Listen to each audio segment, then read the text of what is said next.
The following is a live presentation of CBC Sports. The news is good in the Canadian Football League tonight. They're expecting a crowd in excess of 50,000 at BC Place to watch two good football teams. The Lions are 2-1 and looking for a share of first in the West. The Toronto Argonauts are hoping to remain unbeaten.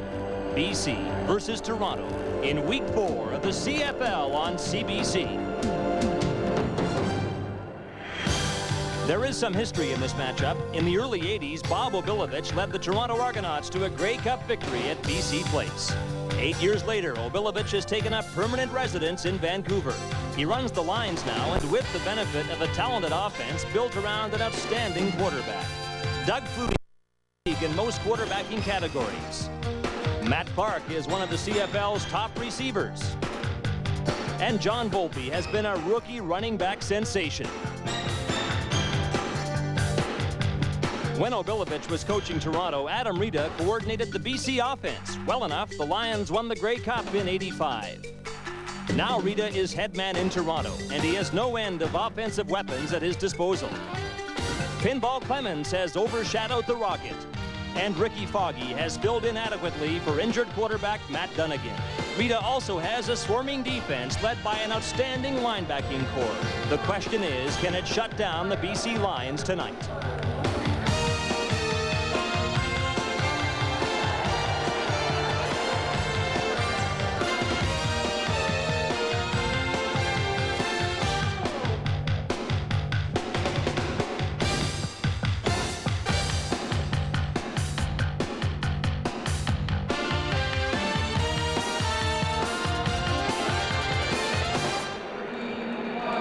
They say things are different out here on the West Coast, but one thing is the same. The fans will show up if they think they're going to get their money's worth, and there's nothing to suggest they won't in a game involving the Pinball, the Rocket, and the top-ranked quarterback in all the land.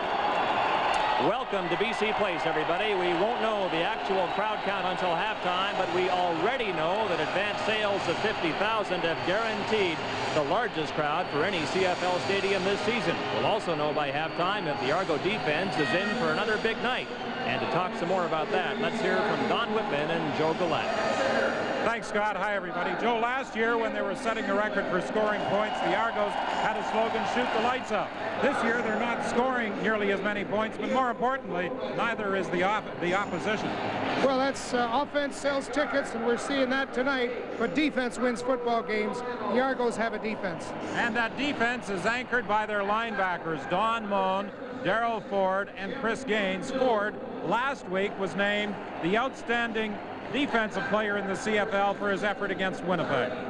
Darrell Ford is some kind of football player. He rushes the passer, drops back on pass defense, and he pursues the ball really well. The trio of linebackers will be tested tonight because they're facing the leading quarterback in the CFL in Doug Flutie. Flutie is one of those kinds of football players that you can't ever really stop, but you hope to contain him. You hope that maybe you'll get a couple pickoffs, and then you got a chance to win. If Flutie maintains his pace of the first 3 through 18 games, he'll break Warren Moon's single-season passing record in the CFL. Scott?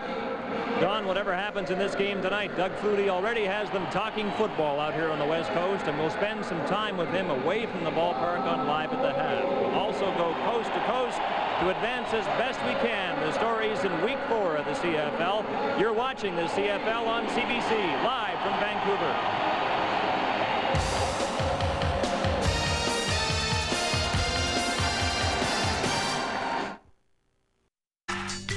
The CFL on CBC. Brought to you by Sport OV, real life beer. By GMC Truck. And by 7-Up. It's cool to be clear.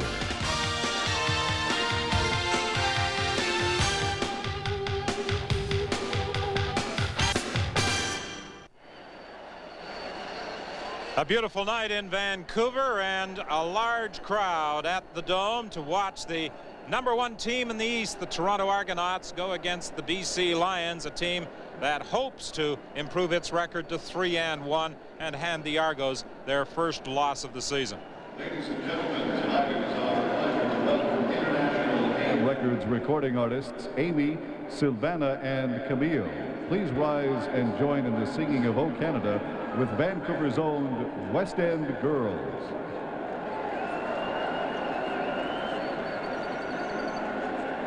It's not on. Hello? Hello? Okay. 1, 2, 3.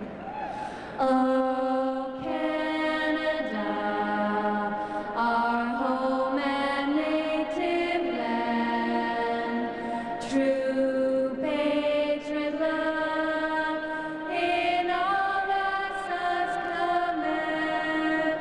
With glowing hearts we see thee rise, the true north, strong and free. From far and wide, oh Canada, we stand on guard for thee. God keep our land glorious and free. Oh Canada, we stand on guard for thee. Oh Canada, we stand on guard for thee.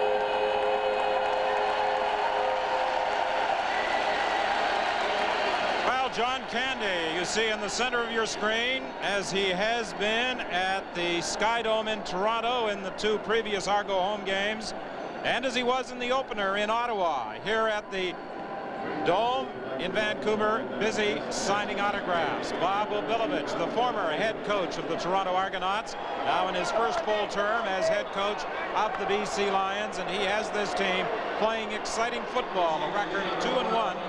They lost their opener by 5 points to Calgary, bounced back for an overtime win against Winnipeg, and a 1-point triumph last week against Edmonton. The Argos receive. It will be Clemens on the kickoff return. Clemens trying to maintain his balance, but over on the far side, Mayo, the newest addition to the BC Lions, was in there to make the tackle. Ricky Foggy, the starting quarterback, again tonight. I talked to Ricky Foggy before the game, and I asked him how's his shoulder. He said, what shoulder? Last week he knows he didn't play well. This week he knows he has to play well, and I expect that he'll do that. Ricky Foggy, prior to the game last week against Winnipeg, did not practice in the 2 days leading up to the game because of problems with his rotator cuff, an injury sustained the week previous against Hamilton. 1st and 10, the ball is at the 35. Foggy will run it and will pick up about 8 yards. Well, Foggy will do that. He'll stop, take off, and run with the football. If you think you're going to jam the receivers, you're going to have a problem tackling Ricky Foggy. The official was the only guy that got him that time. O.J. Briggins came in to make the stop. The official involved was the umpire, Ken Pico. It's 2nd and 2, Toronto. Kelly, the ball carrier, very close to a first down.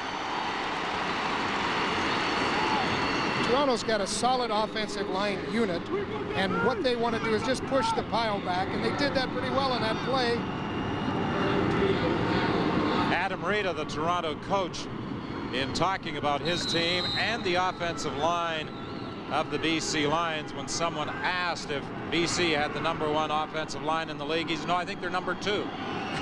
Well, he's proud of his offensive line, and he should be.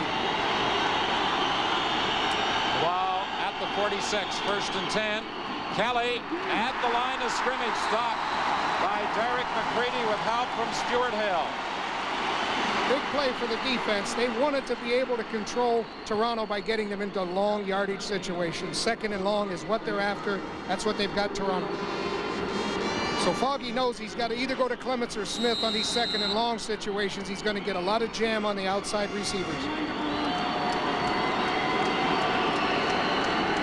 Raghib Ismail and Trumaine Johnson are the 2 wideouts. Johnson in the lineup replacing the injured Jeff Boyd. He was hurt last week against Winnipeg. Darrell Smith makes the catch at the 35. good solid protection up front and a nice play by Ricky Foggy finding the open seam. They caught the defense in a roll coverage. Darrell Smith went up and brought the ball down. Stu Hill's going to have to get a lot of pressure on the quarterback. And of course, the corners, Norm Jefferson and Chris Major on the outside, are going to be tested with the Rocket out there on one side and sometimes in the backfield as well. Pass to Smith, producing a pickup of 27 yards. It's 1st and 10 Toronto. They are at the BC 36. Foggy for Smith again on the sidelines. He makes the catch in front of Petway for another 1st down Toronto. Well, Foggy's on rhythm now. He's running a smash pattern, which means that Obilovich is worried about his secondary having to cover. He wants to cover one-on-one on Smith, but Smith's a tough football player. It's hard to cover him one-on-one. He makes the break out away from the receiver, out jumps, makes the catch. Consecutive passes to Darrell Smith for 27 yards and 23 yards, and the Argos are 1st and 10 at the 13 of the BC Lions. This time Ismail goes wide right. Oh, now he comes back and lines up in the backfield. There's the toss to the Rocket. Touchdown. Ragib Ismail scoring his 1st touchdown from 13 yards out. He had started to line up wide to the right, came back as the lone setback, and took the toss and beat the defenders to the corner. What a fine football player. Adam Rita told us yesterday that what he wanted to do was to run the Joker formation, and that's not a joke. Rocket just took the football. You can see a spurt of speed here, right to the corner. He went right to the flag. What a smooth, fast athlete. Too late for Belanger to come over. Convert attempt is mishandled. Al-Mazadi trying to lob it into the end zone. There you're seeing a result that misconvert, a result of Matt Dunnigan not being in the lineup. He's been their regular holder. Looks like a penalty flag down. Preliminary indication against the BC Lions. Offside, BC number 13, convert repeated. Ken Lazaruk is the referee tonight. So with the penalty against the BC Lions, the Argos will get another opportunity to convert the Rockets' 1st CFL touchdown, a 13-yard run. And I'll tell you one thing, Bob Obilovich will let some people know about that offsides. He's going to search and find out which guy was offside, and he's going to let him know about it, because that's not what Obilovich likes. Don't give him another chance. Chris Major was the player who was offside. And on the second opportunity, Lance Chomick fires it through. And it's 7-0. Well, it took 3 games for the Rocket to get his 1st CFL touchdown, but he provided some of the excitement that fans in Toronto have been looking for. Well, it's hard to make an accelerated move when you're cutting at an angle like that, but you can see the speed of Rocket. And we heard last week, first step off the ball, first step off the line. We can't believe the guy can move like that, and you just saw the example of it tonight. Adam Reed is saying, look, we've got the run, now we got to pass off of that Joker formation, so we're going to see more of that before the night's up.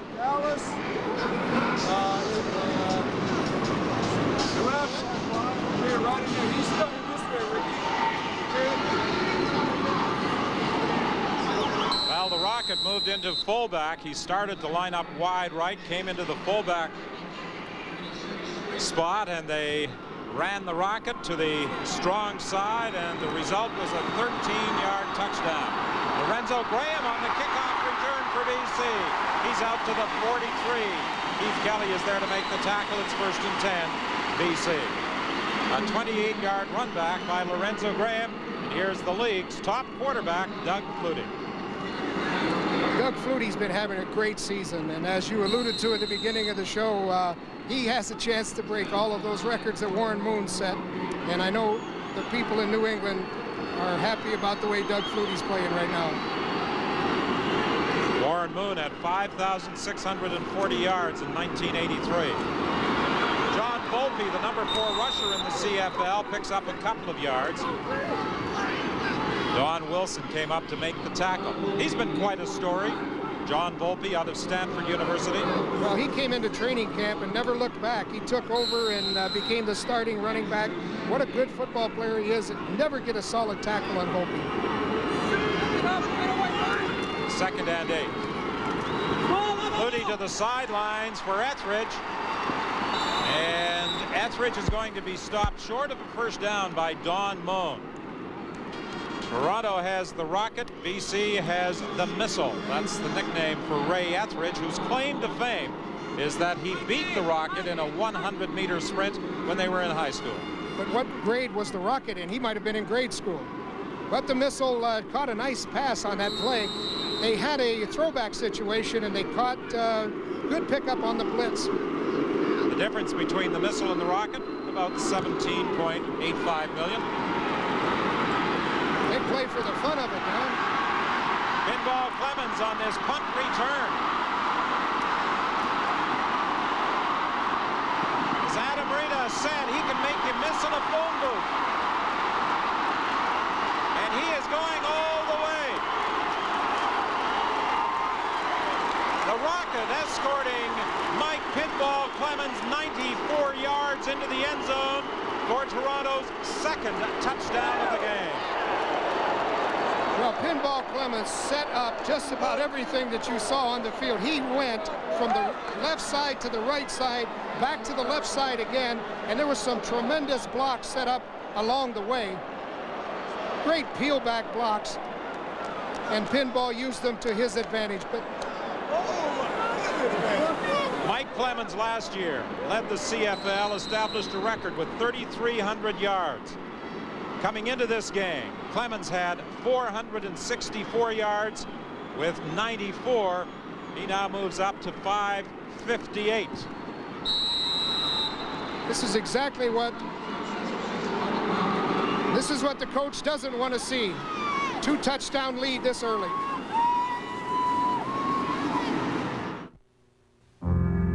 Well, that 94-yard run is just one example of why this player, Mike Pinball Clemens, was the outstanding performer in the CFL last year.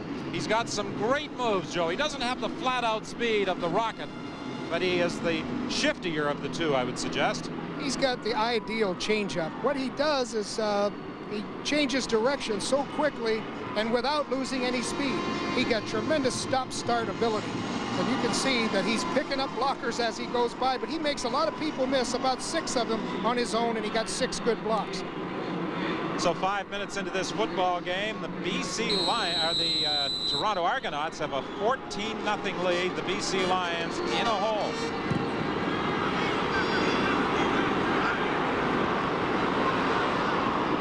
Etheridge is going to let it bounce out of bounds at the 14-yard line. And I'm quite sure that the Lions will ask the Argos to kick off again. Last year, Toronto really feasted on the BC Lions. On September 1st, 68-43 was the score. A league record 111 points in that game. 5 days later, here at the Dome, 49-19, the Argos over the BC Lions. Of course, Pavel Bilovich was not the coach of the team then. Well, you know, Obi right now is thinking that he'd like to get something established with his offense. He's got to get back into the ball game, and to let a punt return go that far for a touchdown was just reminiscent of what happened last week when the Gizmo went back for a punt return almost equal distance. So he's not happy. Obi's a special teams coach. He's not happy with his special teams right now. Lance Chomick kicking off to Lorenzo Graham.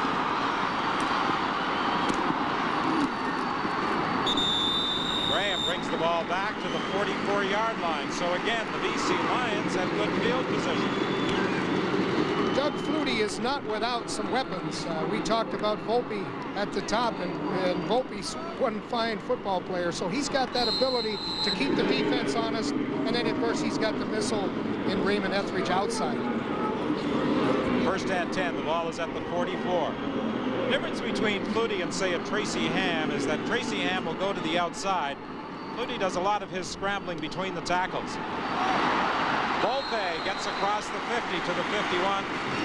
Don Moan was there to make the tackle. Volpe's father made the trip to Vancouver from his home in Arizona to watch this game. What Toronto is hoping to do is to keep out of these situations, 2nd down and 3 yards to go. But Brian Warren has got to give some pass rush ability, and then Carl Graysley and Don Wilson, the inside halfbacks, have to do some run support on Volpe to keep his yardage down. 2nd and 3. Flutie to Etheridge, and this time Etheridge will get the first down. Don Wilson was there to make the tackle. Well, Bruce McNall flew up from his home in Los Angeles just before game time, and he has to be pleased with the way his Toronto Argonauts have started their 4th game of the season. A quick 14-0 lead, and he'll be joining Scott Oak. He likes on the Live at fireworks. the half. He certainly likes what he's seen so far. And this is what Flutie does so well.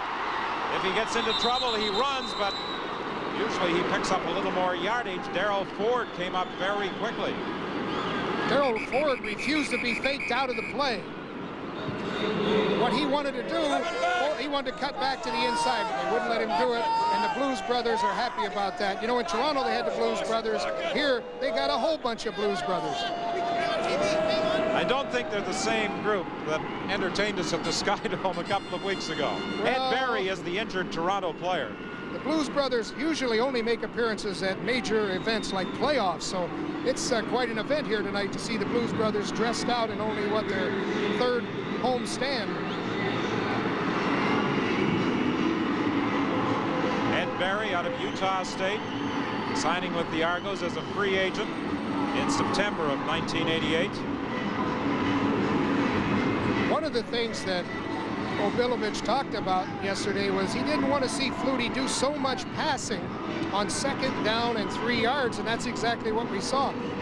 It was effective. They made the first down, but I got to think that Obi wasn't real happy about not having to be able to run the ball on 2nd down and 3 yards to go. Now let's go down to field level, and here's Scott. All right, Don, the owner of the BC Lions may be the only one who can compete for headlines with the Argonaut entourage. Yesterday, Murray Pezim presented Argo co-owner John Candy with a hat that says, "Don't mess with the Pez," and a few minutes before the game, Pezim took over center field. He arrived in style in roles once owned by John Lennon. With him was Argo owner Bruce McNall, and the Pez presented his fellow CFL governor with a poster-sized carving of the Rocket. He said it's insured for $1 million, but admitted to me it cost him $3,200. There's the Pez watching the game tonight. By the way, the plaque on that carving said, to a great promoter from the world's greatest, and Bruce McNall said that he bought it graciously. Don? And for all you football fans in the province of British Columbia who are watching the game tonight on CBC television, our thanks go out to Murray Pezim and the BC Lions, who just moments before kickoff decided to lift the blackout here on the West Coast. Penalty flags, movement at the line of scrimmage, and Flutie fires complete to Etheridge, and Etheridge is brought down at the 32 with a BC first down. Flutie got them moving with that voice inflection of his, and he stutter counted, hut, hut, hut, hut, and they've jumped off sides, and he's got the best of both worlds now. He can either take the play or the penalty. Would you do that again? Hut, hut, hut. It works for the Both teams are offside. You know, we're seeing a lot of that this year. What they're doing is calling the quarterback for making them jump off sides, and I don't know if that's the interpretation.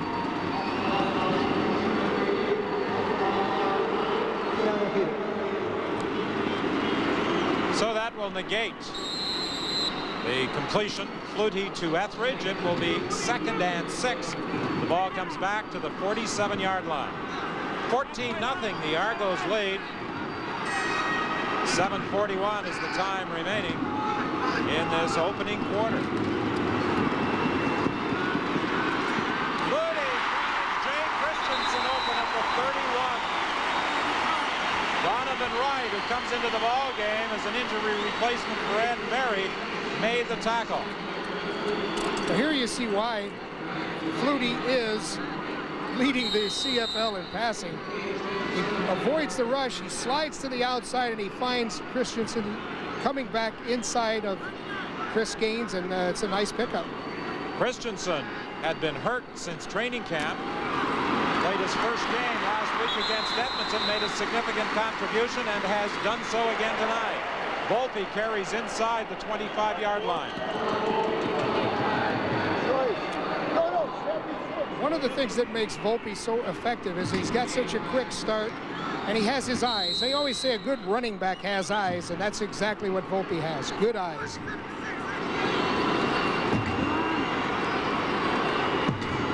Ed Berry back into the ball game. 2nd and 4. Chris Skinner could not hang on. That's what you hope for in zone coverage. You hope to be able to have that guy hear some footsteps, because he knows he's going to be tackled when that ball gets there. People converge on him when he catches the football or when he doesn't catch the football. I think he heard some footsteps. We're informed that Ed Berry had some problems with his kneecap. He was treated at the bench and is back out there for the Argos. And Lou Pasaglia, the all-time leading scorer, 2,355 points, attempting a field goal from 31 yards out, and he's almost automatic from that range as the BC Lions finally hit the board. 6:07 is the time remaining in this opening quarter. This is the view from across the Cambie Street Bridge to the Dome, with the mountains on the north shore in the background, downtown Vancouver to the left. In excess of 50,000 at the Dome tonight for this battle between the unbeaten Toronto Argonauts, the leaders in the Eastern Division, 4 points ahead of Winnipeg, with the BC Lions attempting to move into a first-place tie in the West with Edmonton and Calgary.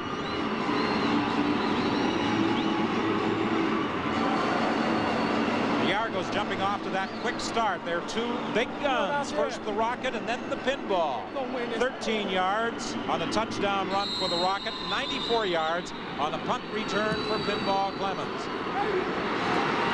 It's Clemens again on this kickoff. They run the reverse with Carl Braisley.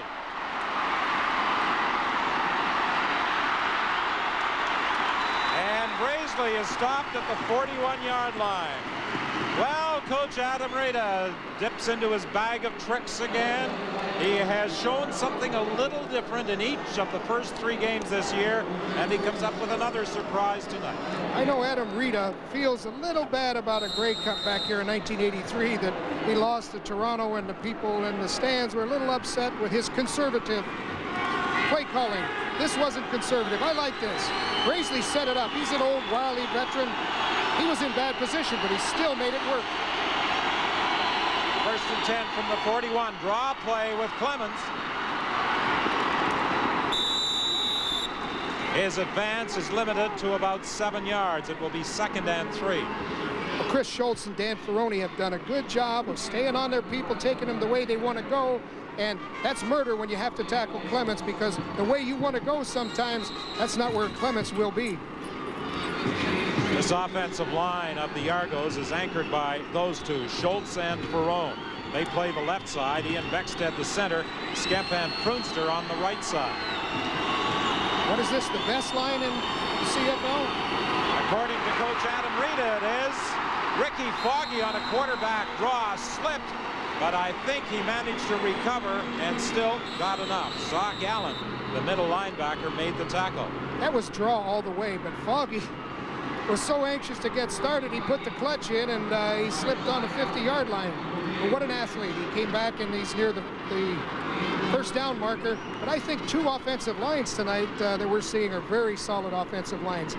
Beckstead does a super job in the middle, and he anchors down those people. But Ian Sinclair, Larry Clarkson, and Rocco Romano, Leo Groenweg, and Jim Mills, that's a pretty good offensive line, too. It's the biggest in the CFL, that BC offensive line, averaging about 275 pounds. You see Foggy slipping, but still regaining his balance and picking up a first down just by inches. But it is a Toronto first down. The ball is at the 51. Bob Skemp's telling him, hey, make up your mind. What's the play?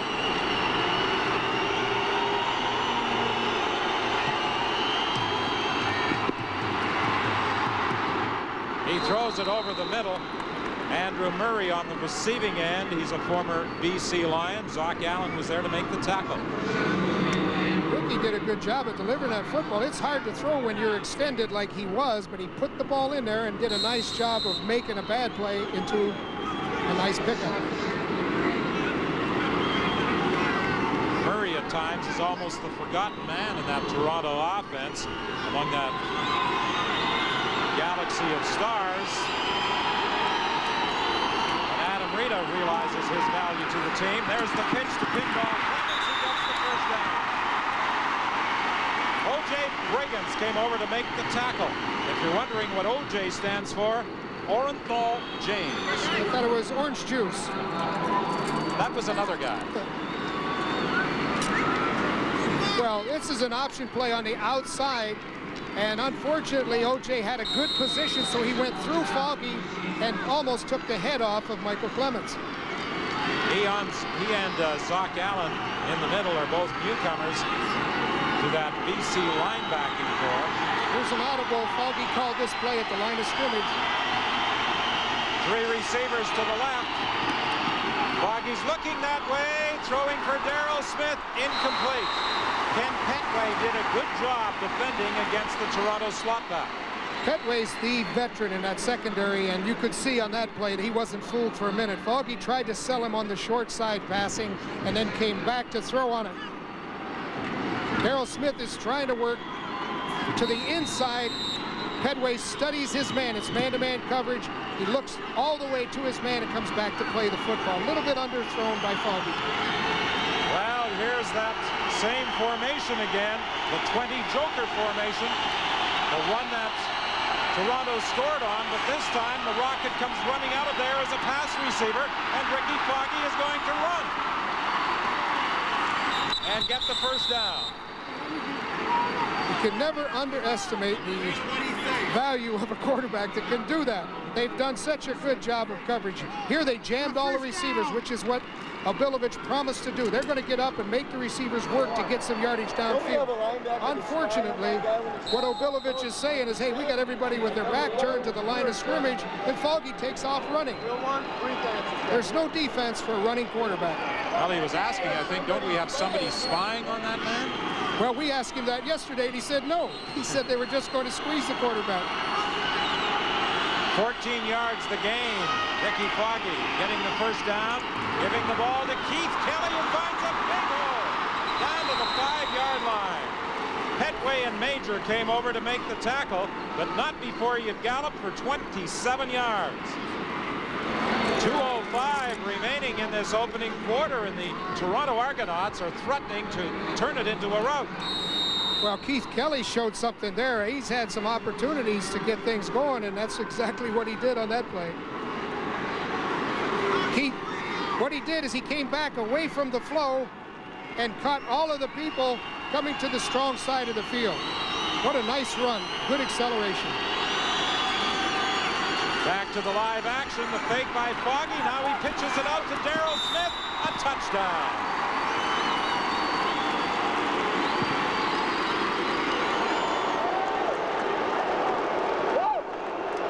Well, Darrell Smith usually scores as a pass receiver. 20 times last year, he put it in the end zone. He now has 4 touchdowns this year, 3 as a receiver, and that time on the option play. Nice football play, because Foggy that time didn't let the defense string him out. He made the defense commit before he did pitch it out. Watch Wetmore coming over. No chance, because he played Foggy first. Lance Chomick with the point after.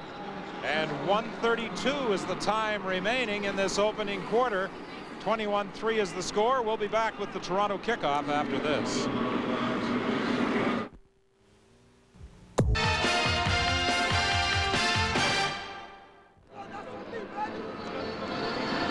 Well, Darrell Smith scoring a touchdown to cap that 69-yard drive on 2 possessions in this quarter. The Argos have scored, putting together good drives. They got another touchdown on a 94-yard punt return by the pinball.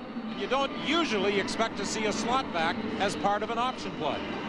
What they're doing on defense is being more concerned about where the Rocket is lining up, and then they're trying to work their coverage around that, and it doesn't matter where the Rocket's lining up.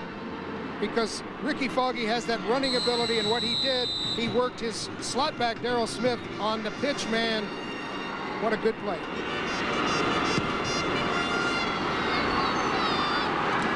Lorenzo Graham on the kickoff return. Stopped at the 36-yard line. Bruce Elliott was there to make the tackle. Well, Doug Flutie would like to get something going, and he is certainly capable of doing that. 1,220 yards through his first 3 games. At that pace, he would finish the year with 7,308 yards. That's not a bad day's work. Not a bad year's work. No, Doug wants to come back and get things settled down. He's got to show that the offense can keep this thing moving against a good Toronto defense. Good pass. Etheridge for a first down to the 48.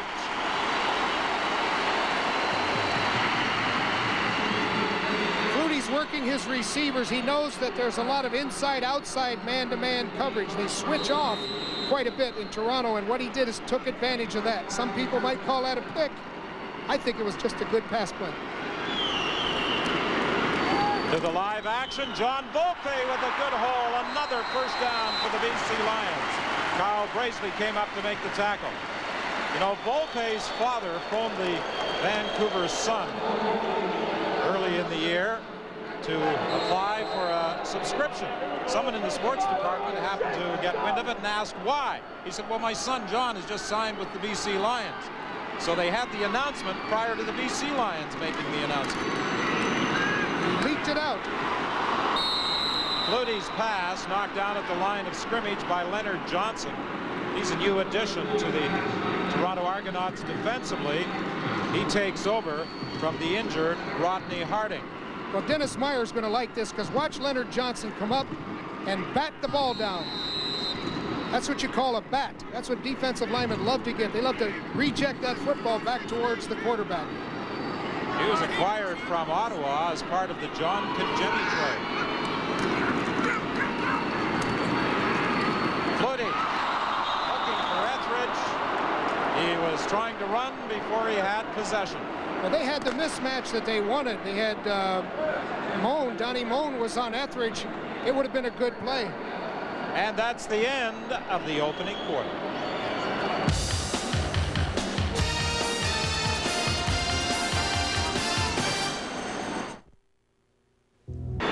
We start the second quarter with the BC Lions 3rd and 10 from the 37 of the Argos, trailing by 18 points, and Lou Pasaglia will try his second field goal of the night. This will be a 44-yard effort.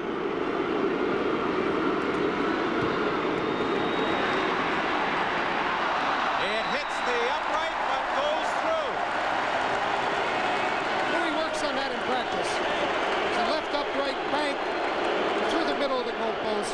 It's still only worth 3 points, but the fans love it. He hooked it just a little too much, caught the upright, but fortunately for Lou Pasaglia and the BC Lions, it fell through. Watch this on the replay.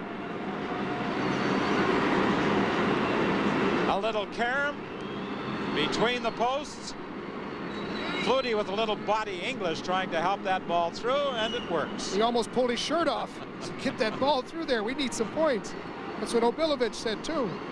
Well, the Toronto Argonauts lead 21-6. The BC Lions this year, with a 2-1 record, have scored almost 33 points a game, but their problem, Joe, they've given up almost 33 a game. Well, you don't want to give up that many points, and some of those games have been one-point victories by the BC Lions. The Rocket will get a chance to return a kickoff.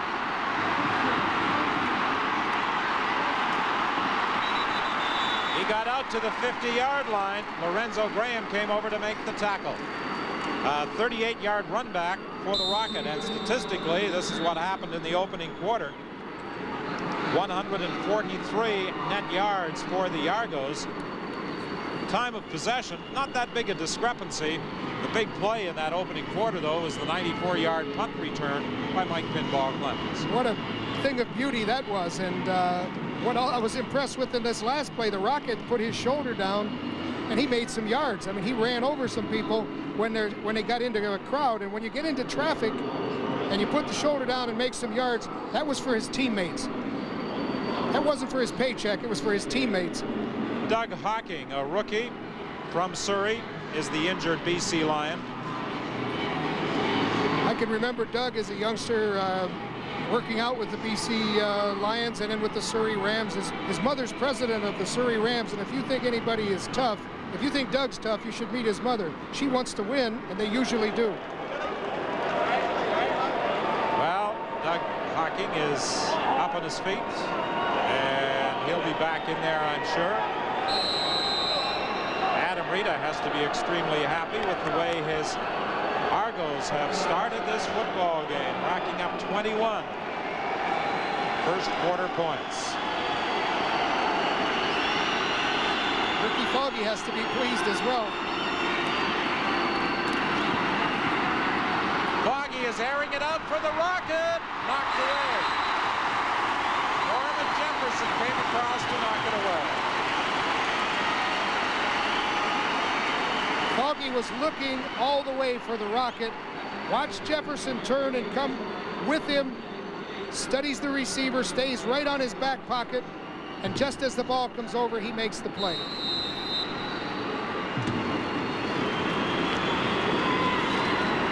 Darrell Smith first hit by Wetmore and then Ken Watson. So he was prevented from completing his pattern.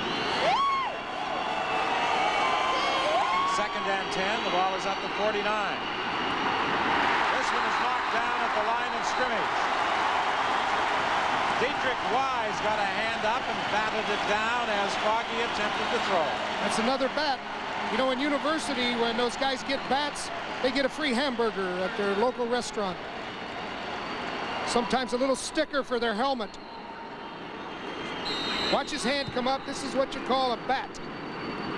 They like to knock that ball down almost as much as they like to get sacks. Now it's the first punt of the ball game by the Toronto Argonauts, Hank Alisic, from the 34-yard line. And it's a short kick that bounces back to the line of scrimmage. Penalty flags are down. Picked up by Jefferson, and he picked that up amidst 3 or 4 Toronto Argonauts drawing another flag. But there was a flag back at the line of scrimmage initially, and we'll sort it out for you when we return.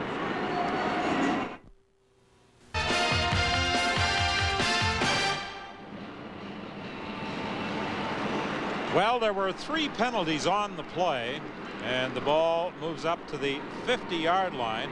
A face mask call against Toronto, no yards against Toronto, and a holding violation against BC. The net result is the ball is moved 10 yards to the 50. They did everything but tack on a GST.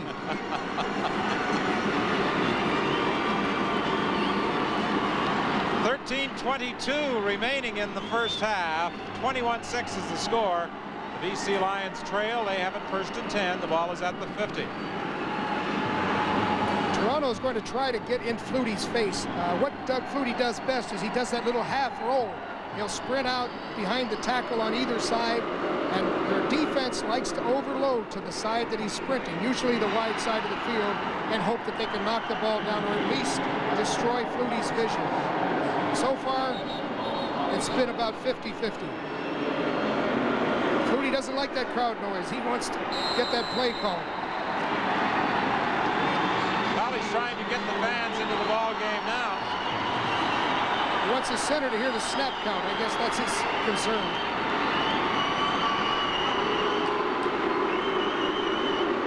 Flutie, the screen to Volpe, but Carl Graisley read that very well. Graisley was there almost when the ball was there. He certainly did read it. The snap count is so important for a quarterback because that gives him that edge. If it's a 1/10 of a second too late, you're in trouble. You don't get the courtesy you get in golf, you know, where the crowd has to be quiet while somebody makes his shot. But that's what Flutie wants. He wants a little bit of quiet so that when he has the snap count, that he gets it right on time, or else the defense has a jump on him. Leonard Johnson, the injured Toronto Argonaut. Let's go down to the sidelines and bring in Scott. Don and live at the half at BC Place tonight. We're going to check what's topical in the CFL as we go coast to coast. Argonaut owner Bruce McNall will join me to tell us what he can about the search for an owner for the Ottawa Roughriders. We'll assess the deals and the giveaways that saw the BC Lions lose 3 good quarterbacks to the Argonauts. And Doug Flutie will share some of his thoughts with us in a conversation prior to the game away from the ballpark. That's all coming up on Live at the Half tonight. Doug Flutie wanted us to say hello to a lot of his friends back in Natick, Massachusetts, who are watching the game tonight. He had a street named after him following his Heisman Trophy win in 1984. There's no bigger name in New England than Doug Flutie. He's in every sports bar. They've got pictures of the Hail Mary pass he threw for Boston College. He is a big, big hero in New England. I've got a question for you. Who caught that Hail Mary